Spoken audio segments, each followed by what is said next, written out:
இன்றைய நாளிலும் நம்மளுடைய நினைவுகள் எண்ணங்கள் எப்படி இருக்கிறது என்று சொல்லி நம்ம பார்க்கலாம். ஏசாயா 55 அதிகாரம் 8 வார்த்தையின்படி, என் நினைவுகள் உங்கள் நினைவுகள் அல்ல என்று தேவன் சொல்றாரு. ஆண்டவர் சொல்றாரு, என் நினைவுகள் உங்கள் நினைவுகள் அல்ல.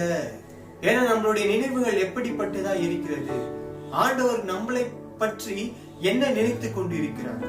இந்த வீடியோ பார்த்து கொண்டு இருக்கிறீங்க இல்லையா, உங்களை குறித்ததான திட்டம் என்ன, ஆண்டவர் உங்களை குறித்து என்ன நினைத்து கொண்டிருக்கிறார், வாழ்க்கையில உங்களை உயர்த்த ஆண்டவர் என்ன திட்டம் வைத்திருக்கிறார், வாழ்க்கையில உங்களுடைய குறைகளை ஆண்டவர் நிறைவாக்க என்ன நினைத்து கொண்டிருக்கிறார், ஆண்டவர் உங்களை பத்தி என்ன நினைத்து கொண்டிருக்கிறார், உங்களுக்கான நோக்கம் என்ன, ஆண்டவர் இடத்துல இதுக்கு முன்னாடி கேட்டு இருக்கிறீங்களா, ஆண்டவர் என்னை பத்தி நீங்க நினைக்கிறீங்களா, என்னுடைய நோக்கம் என்ன, நான் எதற்காக இந்த பூமியில படைக்கப்பட்டேன், நான் எதற்காக இங்க வளர்ந்து கொண்டு இருக்கிறேன், என்னுடைய நோக்கம் என்ன, எனக்கு வெளிப்படுத்துங்க சொல்லி ஆண்டவர்கிட்ட கேட்கிறீங்களா?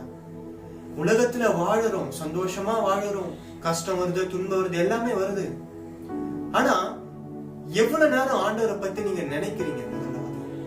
ஆண்டோட வேதத்தை படிக்கிறதுல சரி, ஜெபிக்கிறதுல சரி, எவ்வளவு நேரத்தை ஒதுக்குறோம் உலகத்துல, எவ்வளவு நேரம் நீங்க ஆண்டவரை பத்தி நினைப்பீங்க? ஆனா ஆண்டவர் இங்க சொல்றாரு, என் நினைவுகள் உங்கள் நினைவுகள் அல்ல. நீங்க நினைக்கிற வாழ்க்கையில நான் இந்த அளவுக்கு உயருவேன், இந்த அளவுக்கு உயரணும், நான் அவங்கள பார்க்கும் பொழுது நானும் அவங்கள ஈக்குவலா நான் வாழ்க்கையில உயரணும்னு சொல்லி நீங்க நினைக்கலாம், தப்பே இல்லை. ஆனா அதுக்காக முயற்சி செய்கிறீர்களா? ஒரு நாள் கேட்பீங்க, 2 நாள் கேட்பீங்க, அதுக்கப்புறம் உங்க வேலையை பார்த்துட்டு போயிட்டே இருந்துருவீங்க. ஆனா நீங்க என்ன செய்யணும்? ஆண்டவரே, நான் நினைத்திருக்கிற இந்த காரியத்தை நீர் செய்து முடிக்கணும், அதுவரை நான் உங்களை விடவே மாட்டேன்னு சொல்லி உறுதியாய் பற்று இருக்கணும்.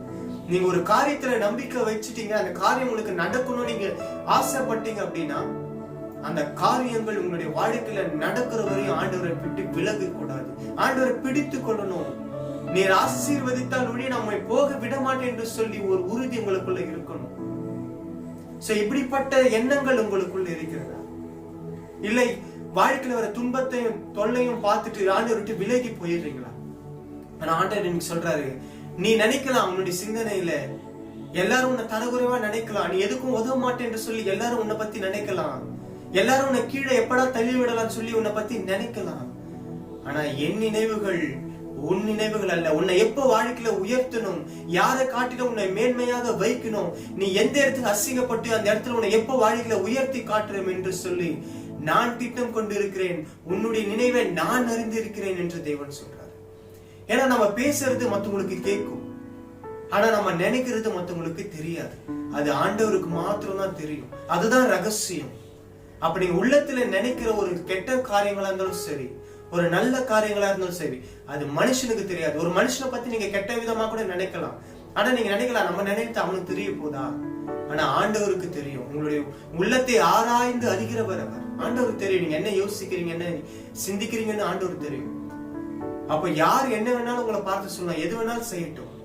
நீங்க ஒரு காரியம் நினைச்சிட்டீங்க அப்படின்னா, அது உங்களுடைய வாழ்க்கையில நடக்கணும் அப்படின்னா, யார் என்ன உங்களை பத்தி என்ன சொன்னாலும் சரி, ஒரு காரியத்துல நீங்க ஜெயிக்கணும் முடிவு பண்ணிட்டீங்க அப்படின்னா, ஆண்டவரை விடாம பிடித்து கொள்ளுங்க. கர்த்தர் நிச்சயமாக உங்களுடைய நினைவுகளும் உங்களுடைய எண்ணங்களுக்கு ஏற்றவாறு ஆண்டவர் உங்களுக்கு பதில் தருவார். கர்த்தர் உங்களை ஆசீர்வதிப்பார். நம்ம செபிப்போமா? எங்கள் அன்பின் பரலோக பிதாவே, இப்பொழுதும் துதிக்கு இந்த நேரத்தை கொடுத்ததுக்காக நன்றி தகப்பனே. ஆண்டவரே, இப்பொழுதும் நீங்க எங்களுடைய எல்லா எண்ணங்களையும் நினைவுகளையும் நீர் அறிந்திருக்கிறீர் தகப்பனே. எப்பொழுதுமே நல்ல நினைவுகளோடு ஆண்டவரே, எங்களுக்கு தேவையான எல்லா காரியத்தையும் நாங்கள் நல்ல சிந்தனையில யோசித்து பெற்றுக்கொள்ள நீர் எங்களுக்கு உதவி செய்யுங்க. இன்றைக்கு இந்த வார்த்தை கொண்டு ஜெபிக்கிற பிள்ளைகளை ஆசீர்வதிங்க. அரமட்சிகர் இயேசுவின் ஜெபம் கேட்கிற ஜீவனுடைய நல்ல பிதாவே, ஆமென். நல்ல சிந்தனைகளை இருங்க, சரியா? ஆண்டவரை பிடித்துக் கொள்ளுங்க, ஆண்டவர் பெரிய காரியங்களை செய்வார். ஆமென்.